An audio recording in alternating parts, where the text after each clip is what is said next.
Actually, no, that's fine. Is this working? I assume so. Streaming stream health, receiving your content. Let me know how it appears for you. On YouTube? Yeah. Hey! There we are. Hold on, I have an ad. Is this working?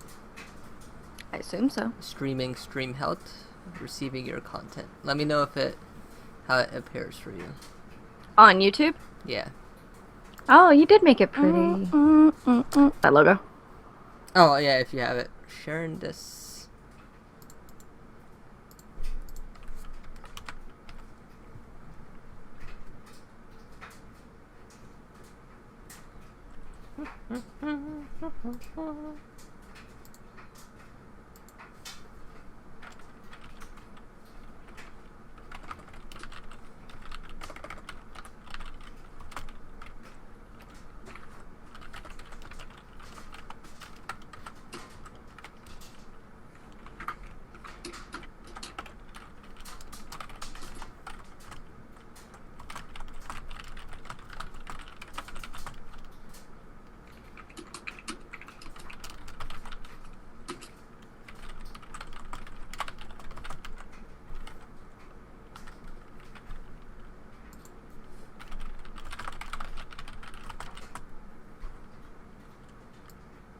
Is it going to, because that says offline, is it going to become that link? It should. Okay. Are we not live? Oh, wait. Oh, we are. Yeah, we are live. Okay, so that link was different. Yes. Ignore me. I know what I'm doing. I'm awesome. Okay. Okie dokie. We ready? Yeah, let's do this. Do you want to be Rob or am I Rob? You be Rob. You're the Final Fantasy guru. Well, yeah. Welcome everyone to our first live stream and only maybe the Work Prince Games Cast. Today we're discussing Kingsglaive, which hits theaters tonight and becomes available digitally August 30th. For, on all the digital platforms, and hits Blu-ray October or something or another. 4th? Yeah, I want to say it's early October. Yeah. If you buy one of the digital editions of Final Fantasy 15 or the Ultimate Collector's Edition, you also get a copy in that. But yeah, today we're discussing Kingsglaive. So, what were your initial thoughts going into Kingsglaive? It looked very pretty. Yes, it did. It did look very pretty. Yes. To give it a bit of background on Kingsglaive, the much forever in development Final Fantasy 15 has a tie-in movie called Kingsglaive, which follows the events in the capital city of Lucian, where the protagonist of the game, Prince Noctis, and his boy band of friends, Bro. Come on, bro. The bros are from. Noctis heads out to go marry childhood friend Luna Frey. But meanwhile, Kingsglaive centers around what's going on in the city as Noctis heads out on his journey. And a lot of stuff happens. But does it make sense? Does it look nice? Yeah. Yeah, it looks really nice. Like, it's probably one of the best looking animated movies that I've ever seen. It's gorgeous. I keep describing it as a beautiful chaos. Yeah, and I definitely think that's one of the best ways to describe Kingsglaive, especially with. I don't want to compare it to Suicide Squad, no, that's not fair.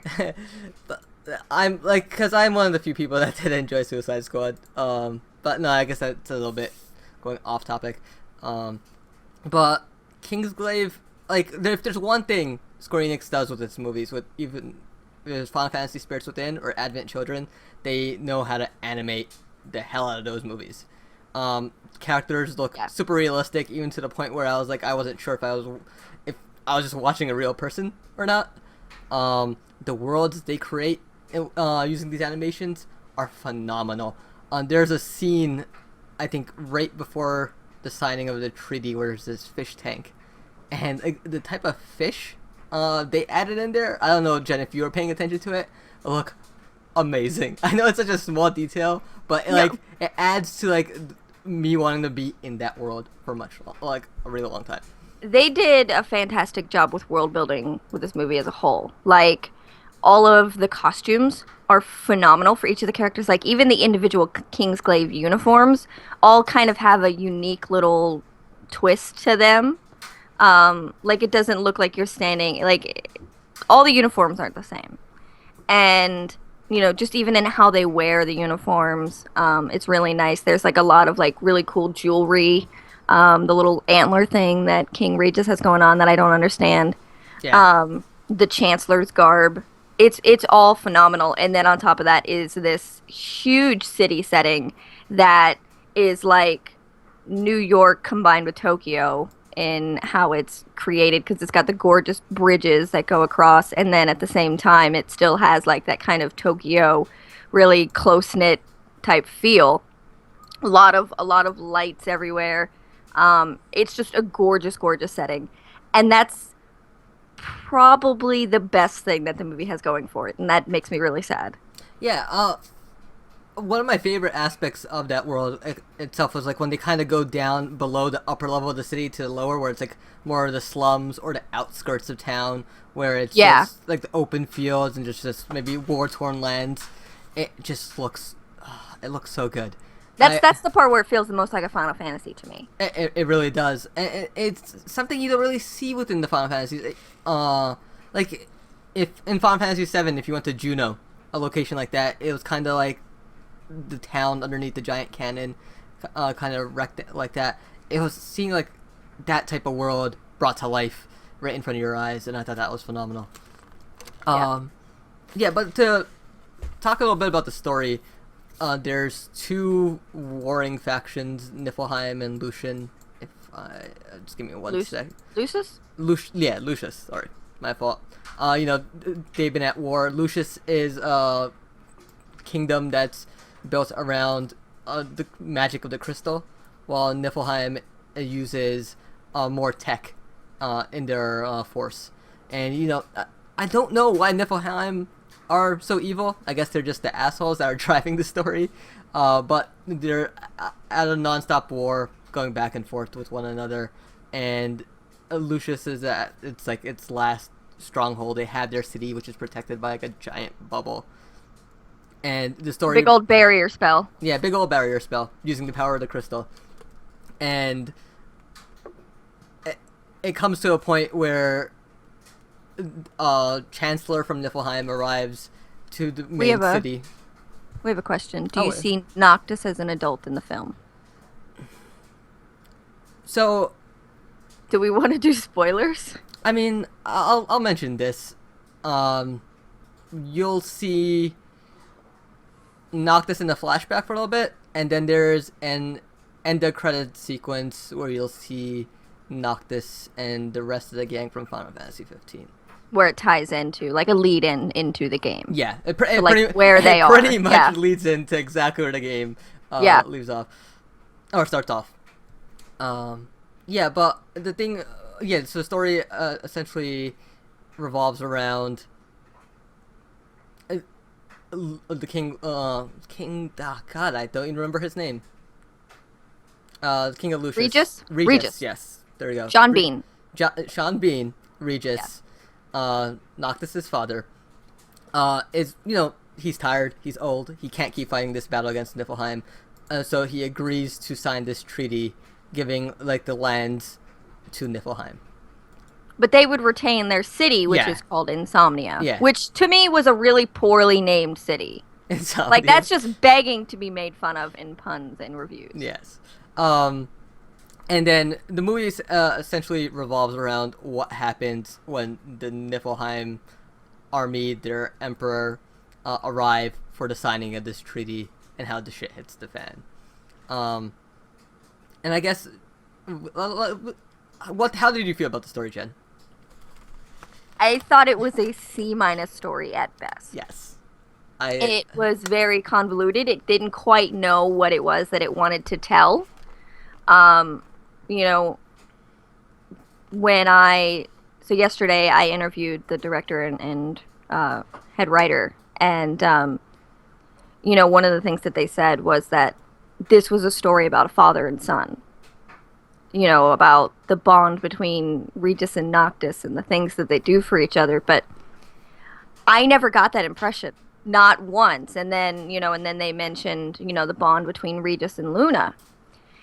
And I don't know if you felt this way, Bilal, but I felt like this bond between Regis and Luna, while sweet and while I wanted it to work, it came out of nowhere for me. It made no sense. So if you've watched the first 12 minutes of the film, you kind of, see what happens, with Regis. He goes to... I think it's fair game to talk the first 12 minutes. Just Okay. because if anyone has been interested in the movie, I think they have seen the first 12 minutes.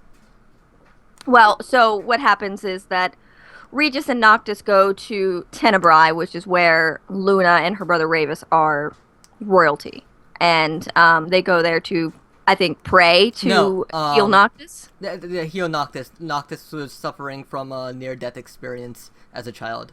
Right, okay. See, they don't make a lot of this clear. But, so they go, Niflheim shows up, takes control of Tenebrae, and take Ravis and Luna prisoner while their mother is dead. Their mother was killed in the attack. And so Regis tries to save Luna, but it comes down to either saving Noctis or Luna, and he chooses Noctis. They leave. Then he becomes a prisoner of his own city for the next, 12 years? 12 years. Yeah. So, then there's, Luna obviously comes back into the story, as you've seen in the trailers. And there's this relationship between Luna and Regis, but it doesn't make sense. Like, she was a child, and this is 12 years later. I'm not sure that I understand this kind of close-knit bond between them still, because there's no real setup to, them actually being close before this attack on Tenebrae. Yeah. So, for me, I agree with you. The development of the relationship isn't as strong as it can be, but I do see Luna as a type of character that, because of her captivity and how she spent the last 12 years under Niflheim rule, I think she has a respect for Regis. Like, I feel like it Oh might yeah, be, definitely. I think. Yeah, Go ahead. she understands that, like, in that situation where Regis and Noctis were running away, Luna realized, like, she needed to stay behind, and I thought, like, as a child to realize that. So I think she understands what she did for Regis. So there is that bond of, like, I think she respects him. But then I do too, but I think that respect doesn't, just grow into like this 12 years adoration is a long time. Yeah. that she has. So, of course she respects him. I don't think that she's stupid or, she definitely realizes that he made the right decision. Mm-hmm. And, were roles switched, she probably would have done the same thing, So she doesn't harbor any ill will toward him, but that doesn't explain that, like, there's like a scene where she goes into the throne room and there's like, I swear there should have been like, oh, I can't think of the band, but, music playing where like the looks that they were giving each other back and forth. It was just back and forth, them just like looking longingly at one another, and there was string music playing in the background. And it was supposed to feel like a really powerful moment, but all I could think watching this was, why? Why do I care? Yeah. No, I get that. And I think that's the problem with a lot of this movie, where a lot of it doesn't feel developed where it should be. Because this movie, it's weird too, because this movie suffers from giant pacing issues, where if you've seen the first 12 minutes, you get like the backstory thrown at you, which I don't think is a giant info dump. I thought it was pretty easy to follow along the first 12 minutes. You get a great action sequence, and then things slow down for the rest of that hour, and a little bit over, like maybe next 75 minutes, things are like nice and slow as pieces start to develop, and then when the action does kick in again at the end, where I could have used some explanation on what the hell was going on, there was none. I I think the biggest thing for me too is that this is a world of magic. And this world that has so much magic infused within it, there are like I don't understand the rules to it, so there's no explanation for Mhm. me as to what like the repercussions of the rules are, or like we just know that King Regis has this crystal and he has a ton of magic in it, and it takes this toll on him to kind of control this magic, to one, put up the barrier around the city, and two, share this magic with his Kingsglaive, which Yes. is really what the story is about, the Mhm. Kingsglaive. um and but outside of that, there's like no delving into it. And it's really cool magic. Like when you see the Kingsglaive fight, it's phenomenal. Like Yeah. it's super cool. Like it's Dishonored blinking and fighting on crack. That's So so cool. all the trailers that we saw before with Versus 13 and that blink technique, it's been upped by like 30. Like it's super cool to watch it happen.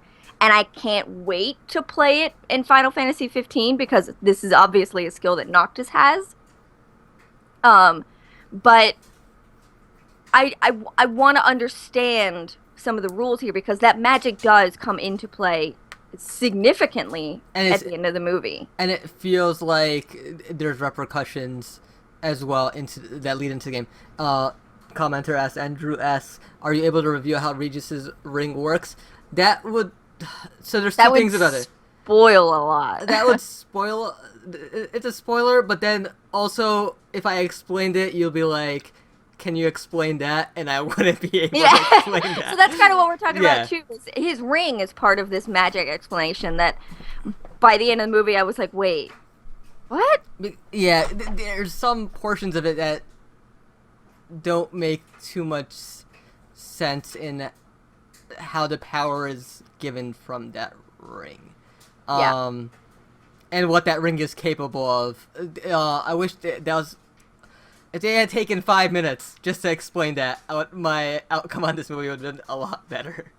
I mean, Uh, if they wanted to use Luna as a narrator, the way that they used her in the beginning of the prologue, I would have been fine with that because Mhm. I understand that Final Fantasy as a series and even the Fabula Nova Chrysalis universe is very complicated. Like I played through Final Fantasy 13 twice and I still don't think I understand what exactly happened in that game. Um, so if they wanted to rely a little bit more on voiceovers from a narrator to kind of explain why Luna is so important, what the deal is with Regis's ring, why is Niflheim so power hungry, like, some kind of background to tie these intense events together, I would have been so much happier because while it does seem like it's a little bit lazy to use a narrator in that way, I think we've seen places where it's done really well. Jane the Virgin is an example, even though it's a TV show. I would say even Outlander to a point does it pretty decently well. In stories where there is a lot of background information that you don't really get. But, because as it stands right now, it now comes across as confusing and lazy in the way that the story is told. That's my opinion.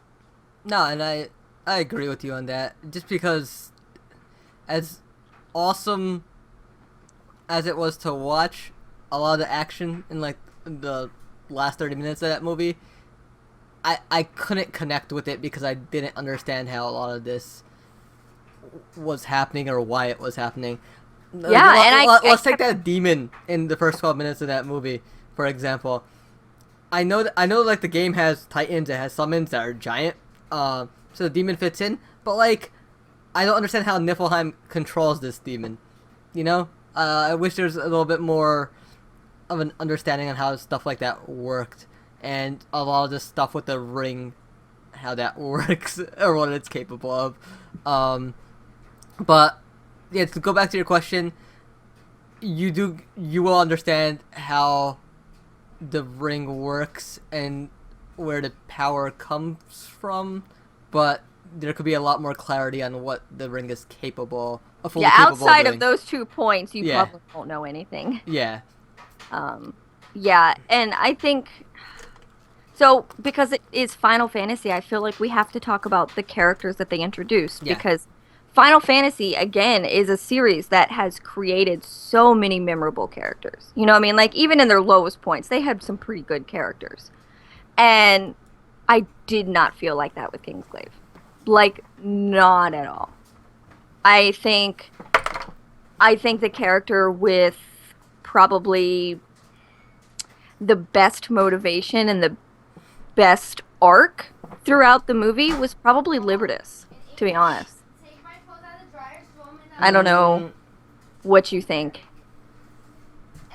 sorry, what was that? 'Cause Oh, you got it. Yeah, my sister had no idea I was doing this. Hi, we're doing something important. Can you come back later? Hey, thanks for watching, Andrew. Yeah. Awesome. Um, yeah, I was saying that I think that the character that had the best arc throughout the film was actually Libertas. He had the most believable arc through all of it. Nyx was cool as a main character, but for me, for some reason, he just felt really, really flat. I like Nyx.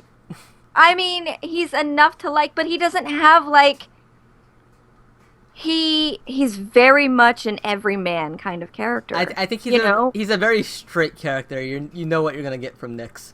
But see, we're not used to that though. With like, I mean, But it's a Final Fantasy movie, so I'm not expecting groundbreaking characters. I'm not expecting to go to run the gamut of emotions that I had with playing Final Fantasy X and the love that I felt for Titus by the end.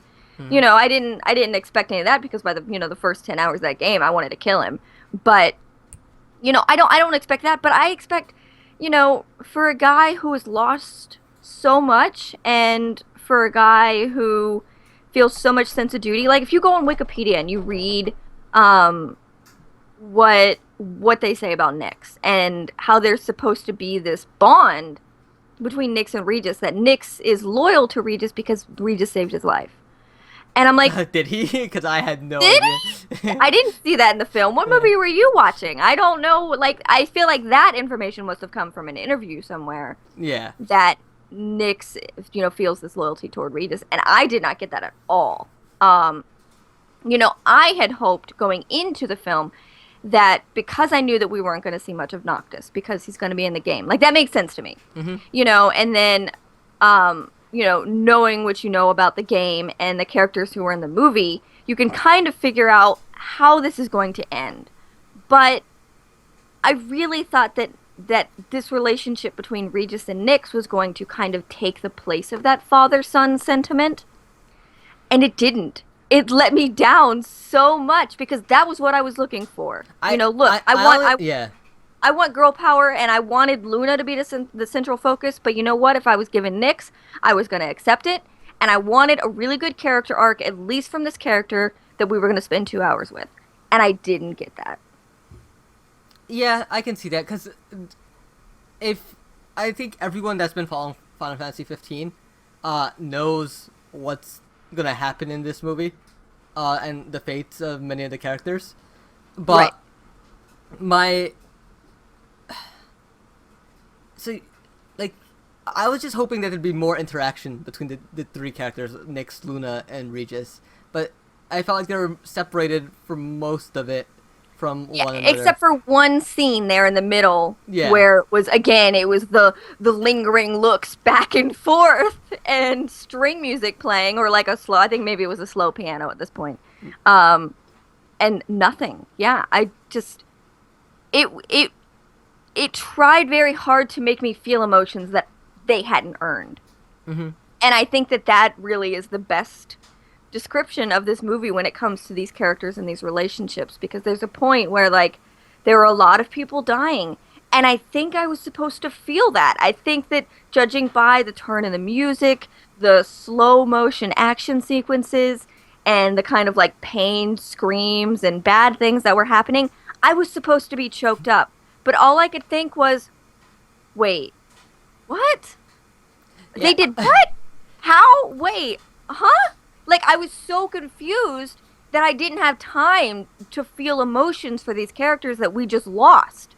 Like, these betrayals and these turn of events are supposed to be very shocking, but they're not very shocking if you don't know anything about that character beforehand, to know their betrayal would actually be hurtful. You know what I mean? Yeah. And I think that's what really bummed me out, like it tried so hard to be intelligent and emotionally gripping that it just completely forgot that it needed to set that up first. Yeah. And like, just to lay some groundwork, I am like probably the most excited person for Final Fantasy 15.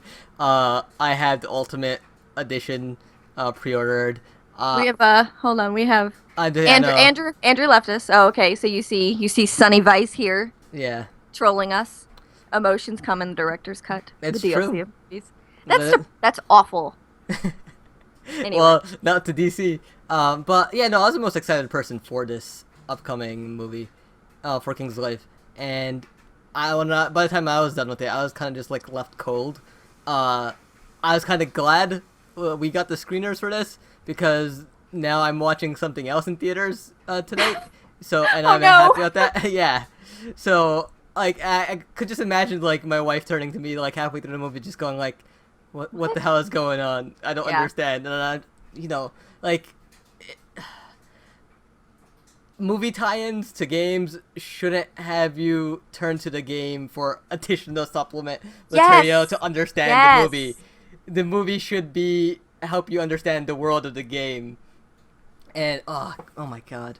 But I mean, no, I yeah. recognize that it's really hard to tell an individual story from a world where you've put 100 hours worth of information into it. Like I know that must be difficult, but other people do it. Like like you can take 2 hours and make it into a believable story. And I think that this just seemed like a lazy cop out in an attempt to try to get people to play the game. And I don't know that it's going to help. I think it hurts I don't think more this is than gonna it help helps. anyone. I don't It think that- doesn't excite me anymore. I mean, obviously, Yeah. I have my feelings towards Final Fantasy 15, and what they've done to female characters. But, I was still interested in playing the game because it is going to be something that's going to be a technological feat. It's going to be beautiful. It's probably going to play really well. And in the end, I do really love the stories that Final Fantasy tells. There hasn't been a Final Fantasy game that I haven't played. And so, but then I watched this movie and I was like, I don't think I want to play this game. If it's going to run like this, if it's going to tell this kind of a story, if it's going to treat women this way, I don't want to play this game. I don't care. And so when and even watching through some of like Brotherhood, the I've only seen one animated episode of that. series. What's that? I've only seen one episode of Brotherhood. Yeah, but even that doesn't inspire much hope in me for what they've got going on. I think that, I read an article the other day that said that, Final Fantasy 13 was the death of Final Fantasy 15. Because when Final Fantasy 13 was being made, they also had Versus 13 in the wings. But they had to divert so much of their attention to 13 and what was going on with 13 that Versus 13 got put on the back burner. And then 14... And then it had to be... Yeah, and then 14 had all of its issues where they had to remake it from the ground up. So, when it came time for Versus 13, they had to rebrand it as 15 because it had been so long at this point. And I think the 13 that now... name is just... Like, you tell people Final Fantasy 13, no one wants anything to do with it. Yeah, because it's an embarrassment. And so now I think that they're putting all of their eggs, every type of media egg, into this Final Fantasy 15 name, and they're just hoping that something, dear God, sticks because they've lost their way. And so with a King's Tale, little like mini game that comes with a pre-order of Final Fantasy 15. Only at GameStop, which is really annoying for Which someone is like me. obnoxious. Yes. I'm not doing that. I don't care that much to do it.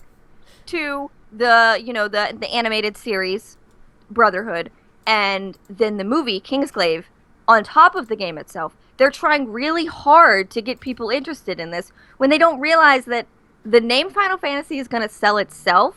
So if you just put all of that effort into making Final Fantasy 15 and making a really good story, because again, Final Fantasy tells good stories. Yes. Like That's what they do. Yeah, and that's why I'm not worried about the game too much. Like, at worst, we'll get a mediocre story, which will likely be light years better than what came out of Final Fantasy 13. Yeah. So, like, that's what I want. I just want a good RPG, because in terms of the gameplay, in terms of the action that, you know, we've seen from videos, it's doing things that I haven't seen in an RPG yet this generation. And so I'm excited for that. So I'm not too worried on this about 15. The only thing I can be really worried about is if it technically plays well. Like, no glitches here, no slowdown of frame rates, stuff like that. As long as it's polished. I'm the opposite. I will play through a Final Fantasy game if it's buggy and glitchy and, you know, maybe things like the sphere grid are not what I expected them to be, or, you know, maybe I don't care about the stupid card game in Final Fantasy VIII. What? I hated it. Oh, no. Ooh, that no. is the Woo! best card game. Nope. Any game ever. I also suck at Gwent, so...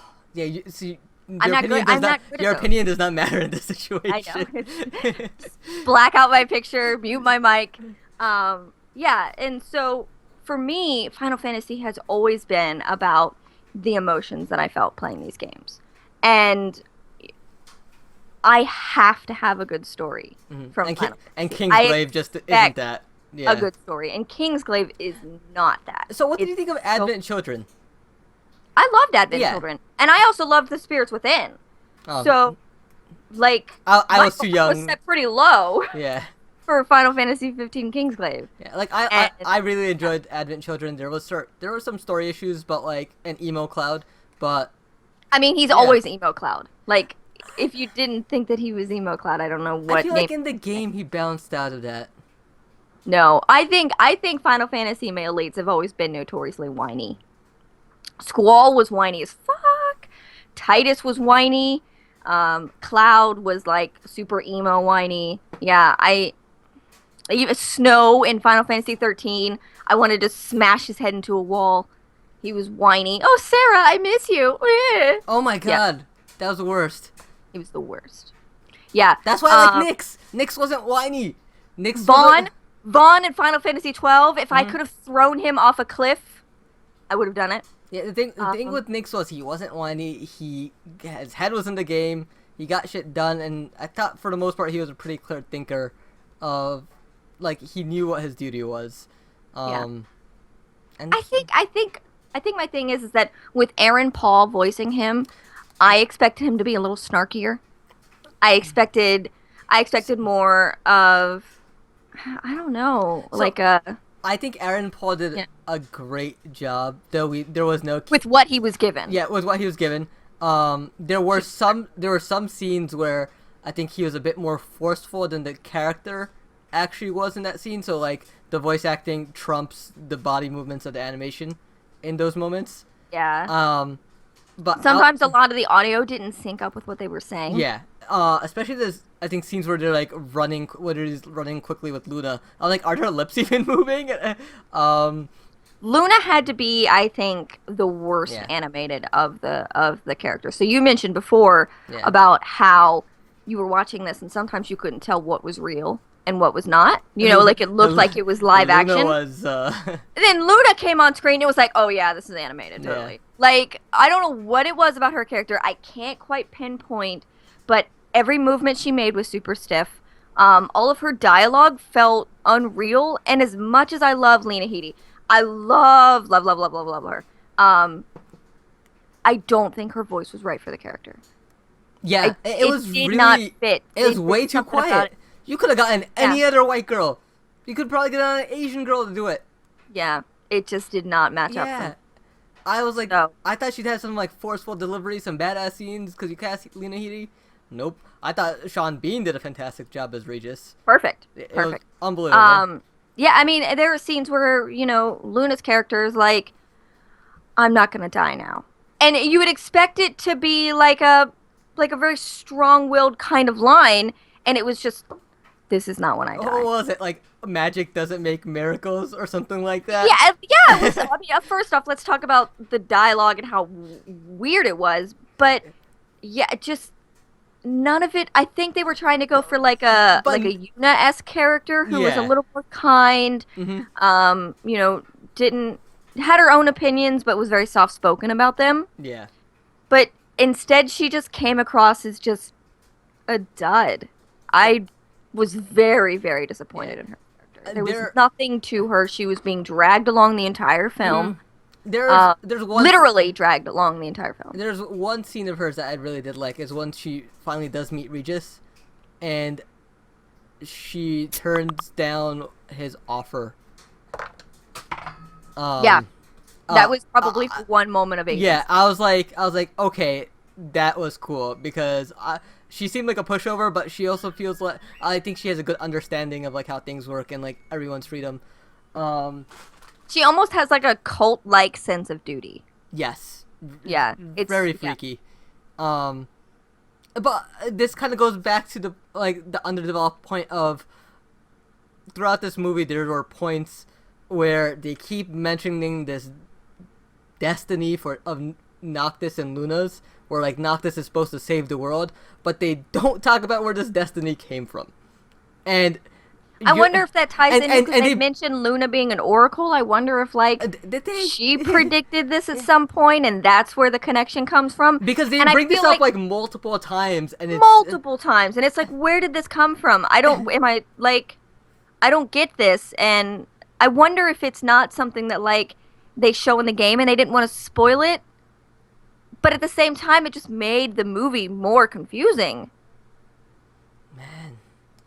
I just the more that we talk about it, the more disappointed that I get because I went into this movie, I watched the trailer so many times, and I was so excited. You know, I Mhm. love a Final Fantasy story. I mean, God, I said I loved Final Fantasy: The Spirits Within. Obviously, I don't set the bar high. I just want a decent story, and I want like decent characters, and I Mhm. feel like I didn't get that, and it breaks my heart. And like, I know you're gonna get very angered as I bring this topic up. Oh no, Um, don't do it. yes, I have to. The character of Crow. So if you've seen the first 12 minutes, she's the mage conjuring the firestorm. Awesome character. Not a big fan of how her voice actor. I felt like the voice didn't match the character, but this character, That one matched a lot better than Luna for me. I can see that. But like Yeah. I think the voice was overpowering the motion capture Yeah. of it. But very cool character. Like even her like the character's face. I think even with Luna and both Crow, these are the type of faces you don't see in games or in movies. I thought were very unique in their portrayal. But like Yeah.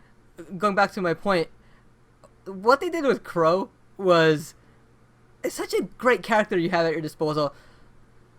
Oh my god, it just angers me with how they handled certain situations with that character. And If you go to theworkprint.com, yes. tomorrow, at some point tomorrow, there will be an article up about spoilery as hell about what happens and how I feel about the treatment of female characters in this movie and why it has me so worried for what's going to happen in Final Fantasy 15 because this I'm not going to spoil anything. Just it really really bothers me that there are we'll just say 3, okay? Because we talked about this last night below and I won't use the other 2 that we Okay. talked about. Yeah. There are 3 female characters in this movie. 2 of them get treated very, very badly. And it really, really, really bothers me.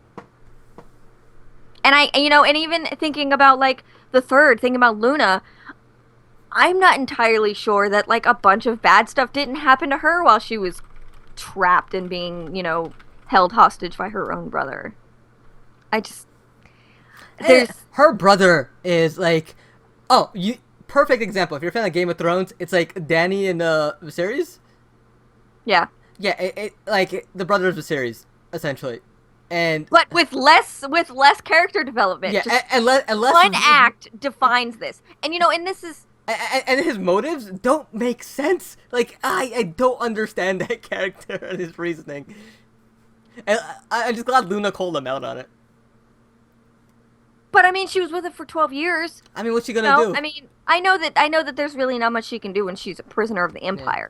And I don't expect her to do anything. I don't expect her to, pull a badass. I don't expect her to be lightning. I don't expect her to do any of that, Because that's not who her character is, and I'm not going to force her to be anything, outside of that. Am I disappointed that Luna is not Stella that we expected from Versus 13? Hell yes, I'm disappointed by that. I don't know who Stella is. You don't remember seeing like a lot of the trailers and stuff? I didn't follow it in. Stella? I didn't follow those in this Alphears. I started following it more closely once it was 15. Yeah, so what happened was that Noctis and Stella, Nox Freya, I think was her name, they were supposed to be dual protagonists in Final Fantasy Versus 13. And Stella, they were supposed to be a platonic relationship, no romance between them. They were childhood friends.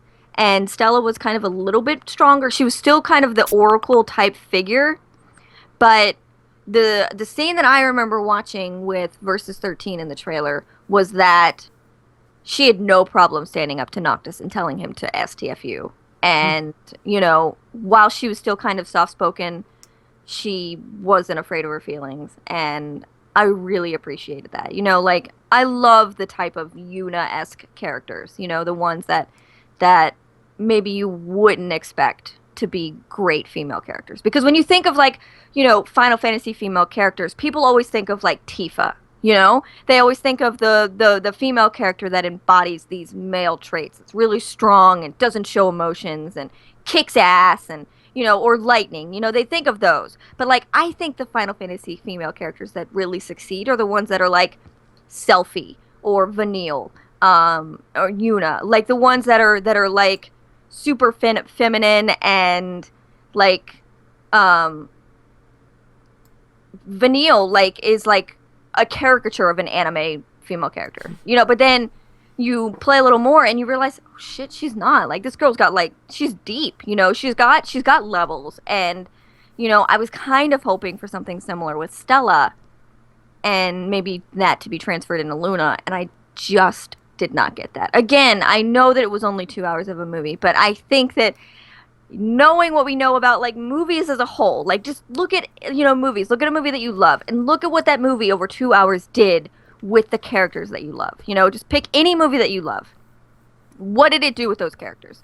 Because I guarantee you that if you love a movie and if you love it, if you love watching it, it's because it has really good characters. And this movie just did a disservice to these characters. And it breaks my heart. So, I don't know if I have anything else more to say about this movie. Okay, let's grade different sections that I'm randomly coming up with. Okay. I'll be on a 10-point scale, 1 being the worst, 10 being the best. Okay. How would you rate the world that was created? I would rate it... The world that was created, I would rate it... shown. An 8 out of 10. I think that's fair. An 8 out of 10 because it's a gorgeous world. I loved the little details. Like I said, the costumes are phenomenal. The few female characters they have, none of them were super gratuitous. The city looked gorgeous. The barrier, the wall that they built, the way that was really cool. Even so there's a scene where there are fireworks and the camera pans all the way around and it's stunning.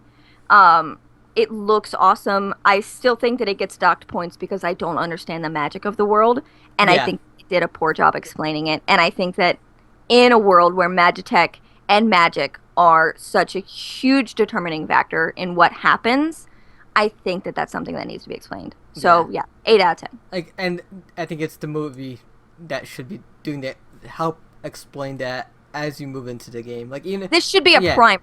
Yeah. Essentially. Yeah.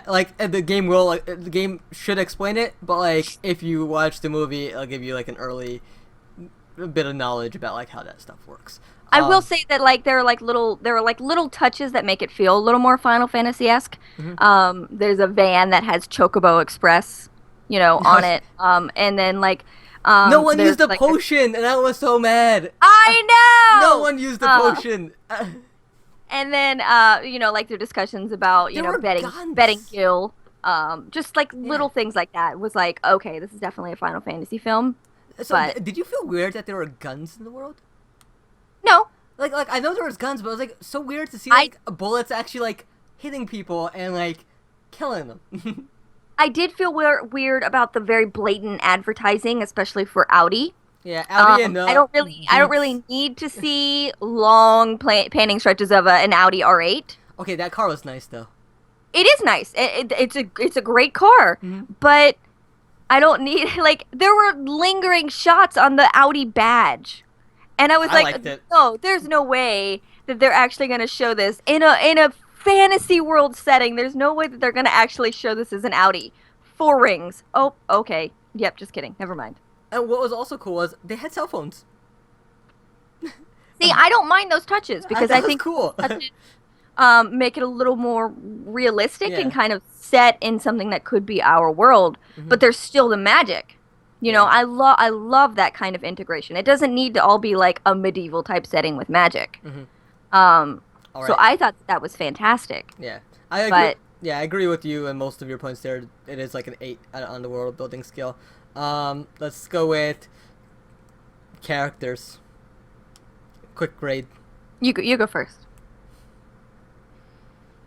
I think it fits at a 5 for me. Just because I like the Regis and Nyx a lot. Yeah, I'm gonna But go 3. like characters like Libertas, the captain. I actually like the Niflheim Chancellor a lot and his crazy wardrobe. You know what? I think I said that I loved Libertas the most for his character. I don't think his I arc makes sense. It makes sense to me. I didn't understand what And the hell's outside going of one very egregious moment, um, I do think that his arc was probably the best and most understandable. It was the one with the most kind of roller coaster of emotions, Yeah, and that it made sense in a time of war. I'll agree with that. Um, so yeah, because of Libertas, Regis was okay. I wish that I'd had more from him. I mean, I don't know, but the Chancellor. Oh my God, I think I have a crush on him. And like looking at if you look at his character picture on the Final Fantasy wiki, he's gorgeous. Like I was like, Okay, who is this? And then he shows up and he's got like this just extravagant robe and like the weird like sleeve that is probably a sword. yeah, the voice actor did a phenomenal job, and like the Oh my swagger of God. the character. Like, I The- honestly, if that guy like walked up on the street, I'd be like, yep, the guy is for real. Yeah, I think that he was probably really good. But yeah, I would say characters 3 out of 10. Because outside of those like I would even hesitate to say 3 whole characters because I don't think that Regis was a full character. Um Everybody just fell flat for me. And the emotions weren't there. The ties, like I didn't feel connected to any one of those characters. And Yeah, again, by the end of it, I think the only person I was really connected to was Regis, because yeah. I liked his fatherly role in all of it. Yeah. Yeah, but that is And in a world where like it's so devoid of parents, it was nice to have like a fatherly figure, yeah. you know? Um, that is another beef that I kind of have. But I guess you think of like a war-torn state, you're gonna have a lot of orphans. You're gonna have a lot of people without parents. So, okay, what's the next section? Next section, let's say story.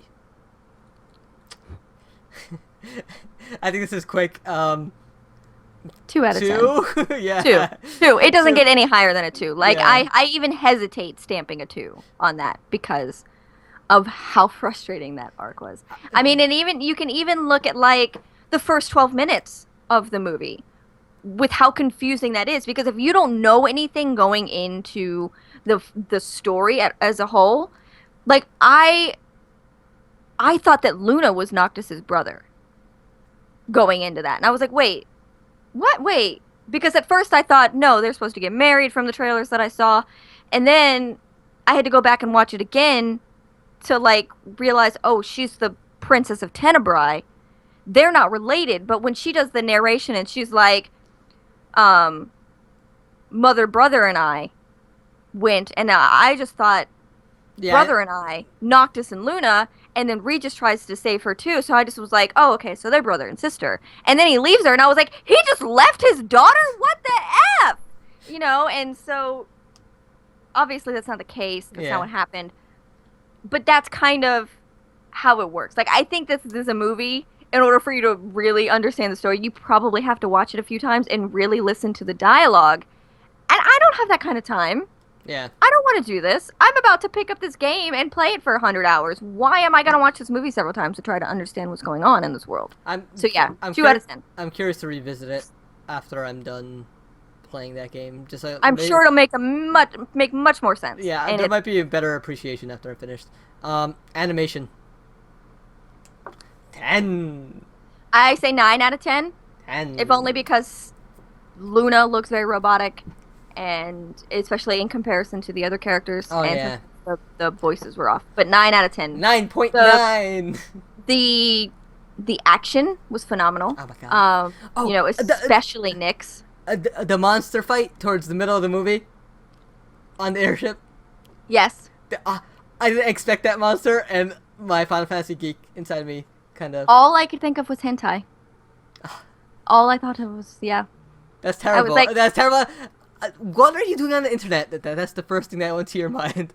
Why do they have I'm just gonna say it. Why do they have an angry octopus? It's a On an marble. airship. There's a purple marble, or whatever they're called. Why do they have it on an airship? They just keep it stored on an airship? Yeah, why not? And I mean, I know. Okay. Anyway. Yeah. All I could think of when it grabbed a character, I just thought fisherman's wife. Okay, and then a final grade. You go first. 6 minus. 6 minus. Yes, That's not a grade. It's more like a C minus in my mind, but like I don't want to give it a 5, but I think it falls perfectly at a 6. But like not a 6. It's like between a 5.99 and a 5.99 and a 6. Really? Are we using 0.01 as part of this grade? If you want. Yeah. Okay. You can grade a fish if you want. This for me is a very, very low 5 out of 10. And yeah. So saying on the scale of DC movies, it's Batman vs Superman. I liked Batman vs Superman. Yeah, but that movie wasn't perfect. No, it wasn't perfect. I mean, I don't think it was perfect, but I think that for what it was pretty decent. It suffered from bad editing. Yeah, that's true. It suffered from redundancy. This was just a poorly told story. It was, and I'm disappointed. I'm so disappointed. So 6 minus, C minus from me, and a fish from Jen. A fish. A very angry fish. Oh, what was your grade though? I said 5. Oh, 5. Okay. Yeah. Do you not listen when I talk? No. It's disappointing. Just like Kingsglaive. And that's it for us. If you guys like us, you can find us over at theworkprint.com. Like us on Facebook at The Workprint, on Twitter at The Workprint. Our Twitter handles are underneath our pictures. We're also on Twitch, where we stream a bunch of games. The Workprint. We're The Workprint pretty much everywhere. Yep. Yeah. All over the place. Stay tuned.